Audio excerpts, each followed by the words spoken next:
Hey guys, so I wanted to make an updated video on my MALS diagnosis because I made it a while back when I had just been diagnosed, and since then I'm now, I think, just a little over 10 months post-op. So I wanted to make an updated one, and I felt like it would be better because I didn't really know a lot at the time, and now that I am post-op, I can kind of give you guys like a timeline of how it went and what happened with surgery and everything, and just give a little bit more information because I feel like in the first video I didn't really know what I was talking about. So that's why I'm making an updated one. Also, ever since I made my MALS diagnosis video, so many people have reached out to me and asked questions and like all this stuff, and it's so funny because I just rewatched the video and I kept saying in the video like, oh, I'm just making this like just because I feel like God is like putting it on my heart, but like if anyone sees this, like that would be cool. And then like all these people are reaching out to me, so it's totally wild.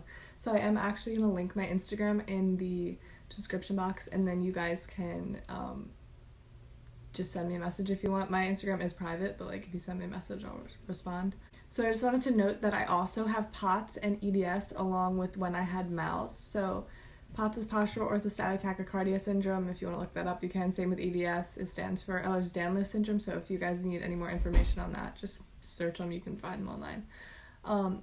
But I was also watching my other video and I saw that I said that people who have MALS also have POTS and EDS most of the time, and people who have the anatomy for MALS, only 1% of those people show symptoms and have pain and have nausea and like all that stuff. So that is like wild to me, and I'm like one of the 1%. So going off of POTS and EDS, I was diagnosed with those when I was 13 and 14, I think, and around that time is when I also started getting symptoms with my stomach. And so I think I was 14 and I got tested for gastroparesis, which is just you get a gastric emptying test done where they put like radioactive powder in like eggs or something, and then you eat it, and they take x-rays like every 15 minutes. Why is the lighting changing? So I did that and I was diagnosed with gastroparesis, and so up until June of 2017, I think, I just thought I had gastroparesis, and it wasn't that big of a deal, but it did start progressively getting worse and worse. And then in June, I got really, really sick one day. I had to go to the hospital. It was terrible. They had no idea what was wrong with me, and we just thought it was gastroparesis at the time, so we were like, okay, can't do anything about it. And for the entire week after that day, I was so sick. So at that point, we kind of like knew that it wasn't gastroparesis anymore because it got really bad really quick. So my mom did a bunch of research, couldn't figure out what it was, and I would say this was by chance, but obviously it was all God, that my mom had stumbled upon a post in a POTS support group on Facebook about another mom talking about her son who had the same exact symptoms as me, and he found out that he had MALS, and so my mom got in contact with her. They started talking, and she gave my mom all the information about Dr. Shu, and we got in contact with Dr. Shu, and he told us to get a CT scan done, which we did. And so we sent him the scans in the end of like August-ish, and then he got back to us in December and diagnosed me with MALS. So I was diagnosed, and that was a very emotional day, but like in a good way. I was just kind of scared. But after that, I think in like April-ish, I went to Connecticut for the first time and had a test done with Dr. Cloth, and he, I think, works alongside-ish kind of with Dr. Shu, and he does the nerve block, which the nerve block is the test you need to get done before surgery to tell you if you can get the surgery. So the nerve block is essentially, I don't want to like explain this, like do your own research, because like I had it done, but like I kind of blocked it all out because I was so scared.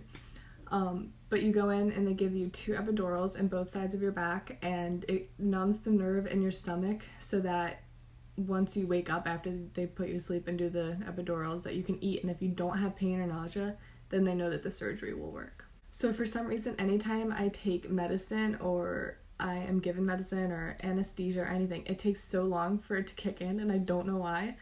So they gave me the anesthesia, and I was like out, but I wasn't. So when they gave me the epidural, like I felt it, and I don't think this ever happens, but like I felt it go in, and as soon as that happened, then I went out.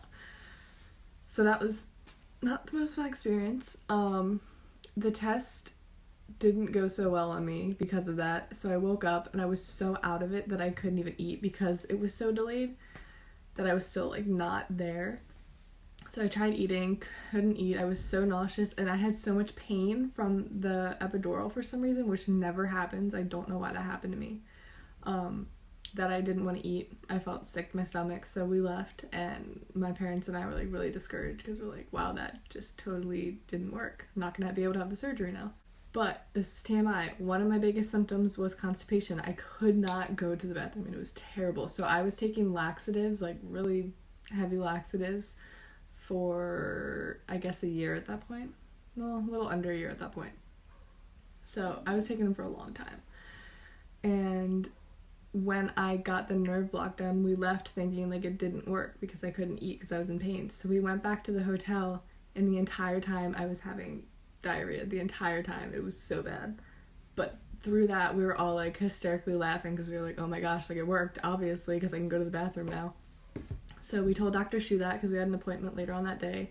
We talked to him. He said, okay, everything's good. Like, you can get the surgery, but like, do you know what you're getting yourself into? And I was like, yeah, like I want to have it done. So essentially he wasn't forcing it on me. He was super sweet about that, super humble. And he's like, if you want this done, then you can have it done. But it's up to you. It's not my decision. So then we left, and I was super emotional because I was scared. But later that day, we scheduled my appointment, and that was for March 21st. So March 21st, we went, and I had my surgery. I was absolutely terrified, had a total mental breakdown the night before. My parents had to calm me down, and it was terrible. But I went, and I don't really remember much from the first 3 days of the surgery, but I remember being there, trying to take Snapchat videos. Couldn't do it because I didn't know what the heck I was doing at that point. I had trouble with my catheter. They, like I said, everything's delayed, so I guess they thought for a normal person they could take it out and they'd be able to go to the bathroom. But they took out my catheter. I couldn't pee, and they had just given me 2 bags of fluid, big bags of fluid. So that was the most painful thing I've ever had to go through. And like I said, this doesn't happen to people normally. So they had to re-put the catheter in me, and they couldn't get it in. So that whole thing happened. That was not a good time at all. It's probably one of the worst parts about the whole thing, but it doesn't happen to anyone, so nobody has to worry about that. So the other thing is, I think for the first 2 or 3 days you're on a pain pump, so you can just hit the button whenever you need the pain medicine or whatever, whenever the pain gets bad? When the pain gets bad. And then so they had to switch me to oral meds, and I tried taking the oral meds, and I kind of got put into a coma-ish state. It wasn't serious, it was just I couldn't wake up, and I had a migraine for 5 hours straight. That was terrible. Those were the 2 worst parts about the surgery.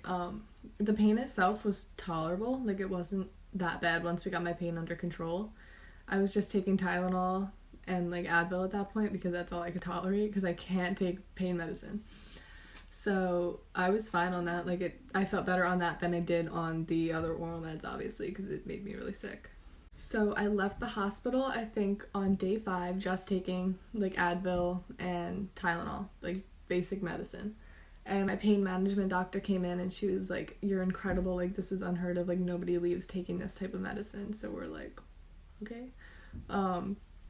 But I know it was all the prayer that I had, because if I didn't have that, I know the experience would have been so much worse. So I'm so, so thankful for everyone that I had supporting me and praying for me, just lifting me up.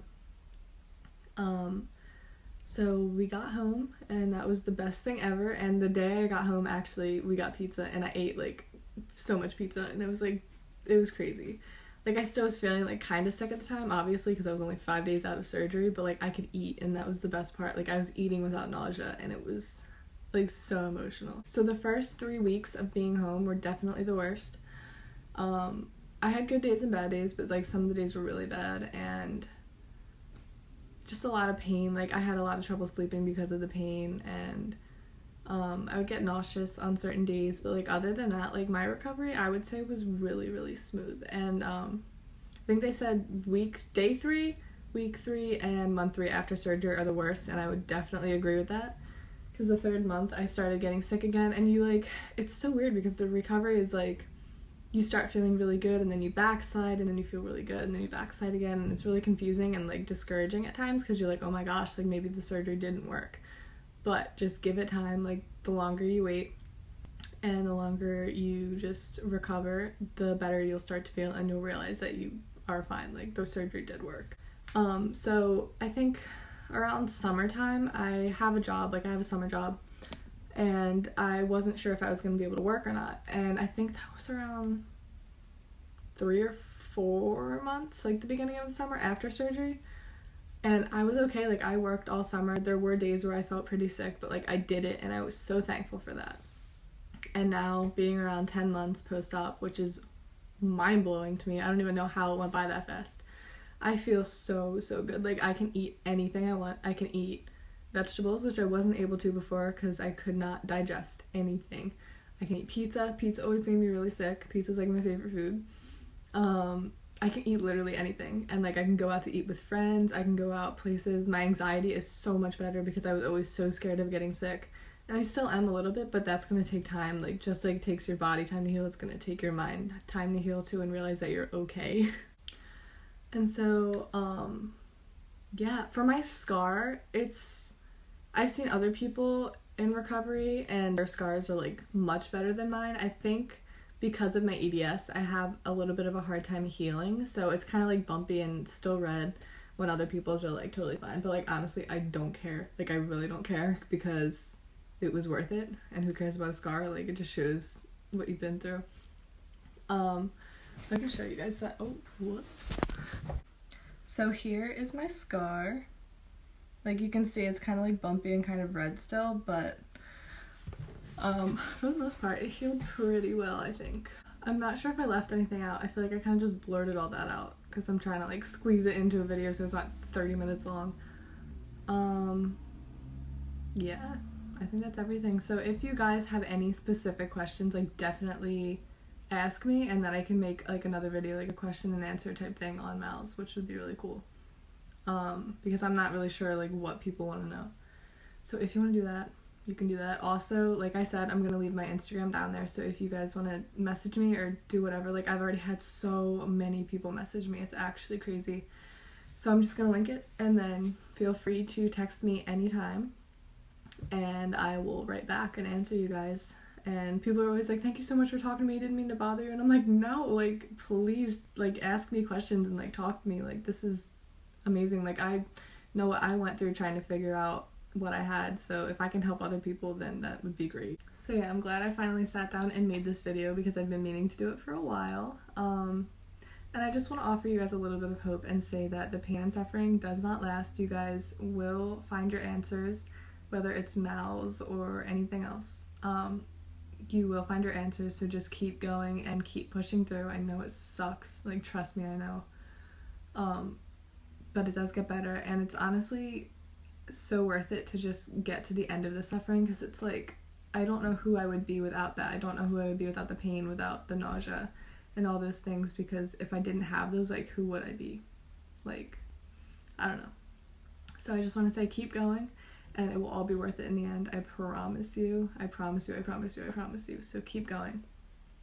And yeah, I think that's everything. So I will see you guys in the next video. I'm always here, so feel free to DM me. And yeah. Bye!